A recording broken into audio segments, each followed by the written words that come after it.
here you know now Gaza. You know where Gaza is? So Samson went to Gaza. And he saw a harlot. Harlot, a whore, a prostitute. He saw a harlot. He saw a harlot there and he went in and to her. Full stop. Khalas. That's all. What more you want to know? I'm asking, where does this fit in? Into the word of God. This guy goes to Gaza and he see a harlot, a whore, and he goes in unto her. Finish. God doesn't give him AIDS, he doesn't give him VD, he doesn't give him gonorrhea, nothing. He doesn't reproach him. Hey, what the hell? You know, Moses said, thou shalt not commit adultery, that the adulterer and the adulteress must be stoned to death. Nothing, not one word. Go and read the whole chapter, you will never find another word. So where does it fit in? If it doesn't fit into your doctrine, nor to your reproof, nor to your correction, nor to your instructions unto righteousness, then it fits under pornography. You give me another heading. It's pornography of the highest order. Glorifying adultery. Little wonder that Ian Fleming, the guy who did the 007, you know, James Bond. I saw it, you know, from Russia with Love. I did see it. You see, I was shocked. Really, I was shocked, you see. This guy, James Bond, 007, he goes, wherever he goes, he sees a beautiful woman and he goes to bed with her. He goes somewhere else, he sees another beautiful woman, he goes to bed with her. It's as easy as like eating peanuts. Where did he get the idea from? Ian Fleming. I say, yeah. Samson goes to Gaza, he sees a harlot and he goes in unto her.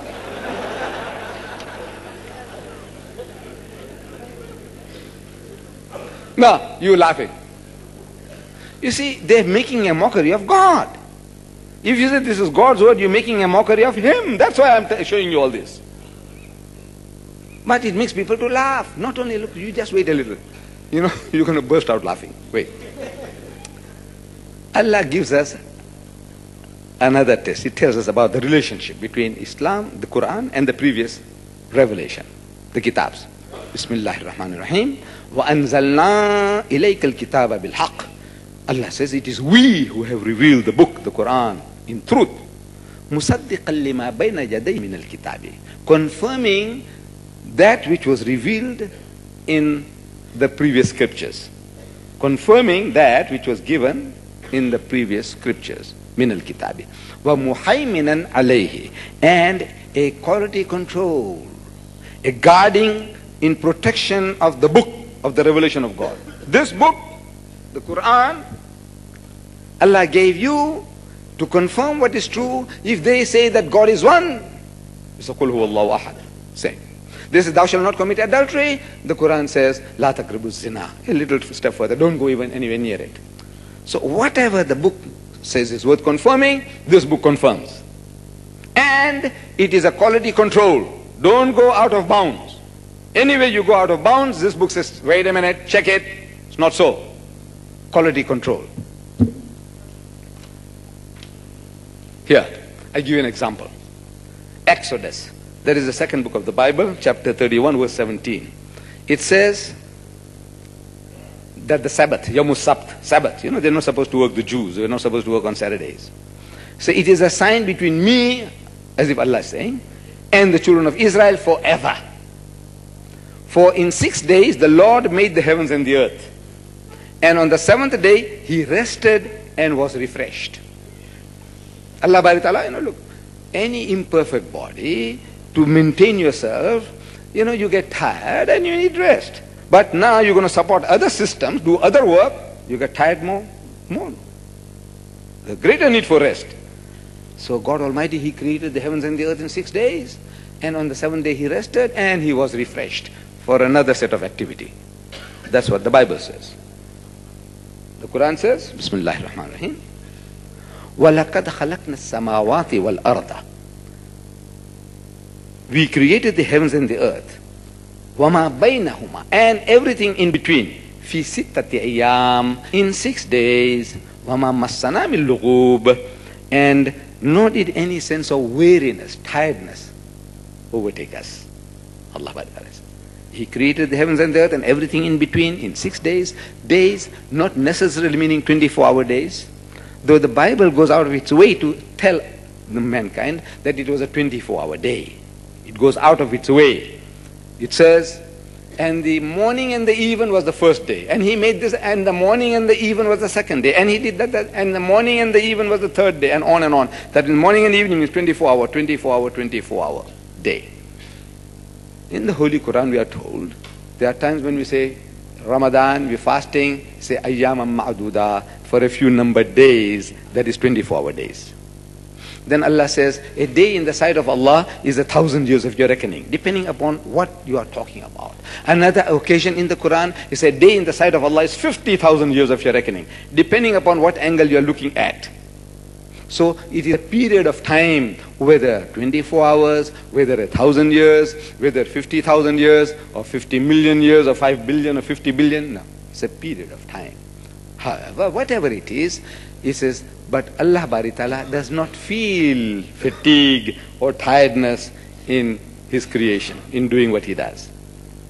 In the Surah Kursi, Ayatul Kursi, we are told, وَسِيَ كُرْسِيَهُ السَّمَاوَاتِ وَالْأَرْضِ, and His throne extends over the heavens and the earth, وَلَا يَعُودُهُ حِفْظُهُمَا وَهُوَ الْعَلِيُّ الْعَظِيمُ, and He feels no fatigue, no weariness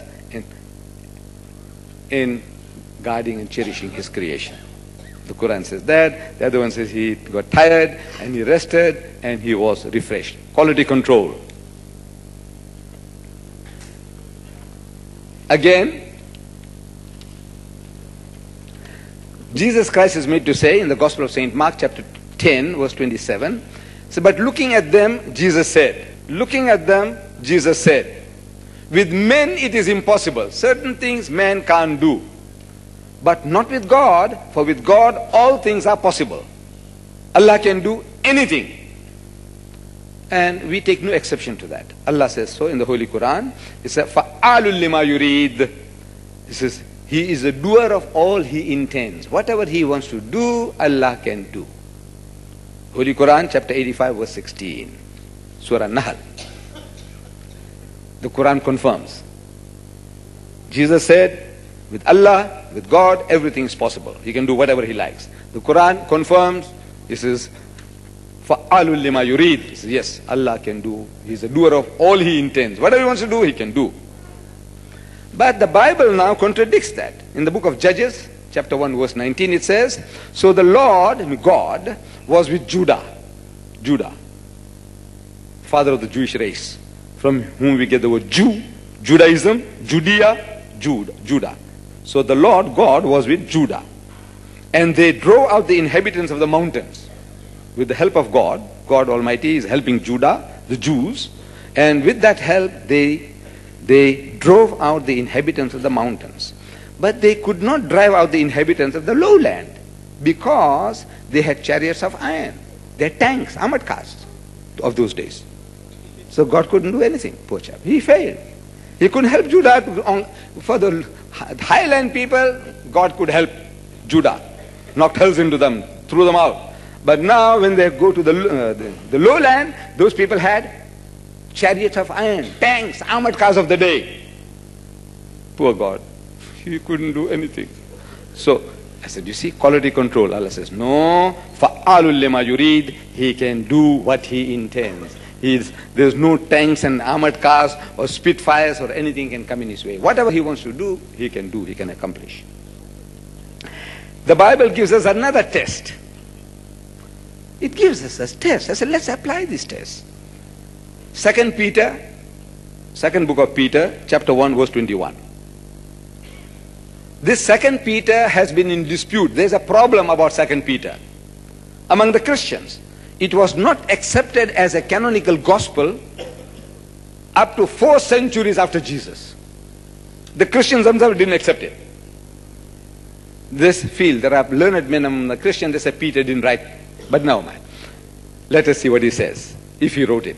He says, for the prophecy came not in old time by the will of man. Prophecy, telling people what is going to happen in the future. It didn't come in olden times by the will of man, whims, fancies, your impulse, whatever you felt like talking, you talk. No.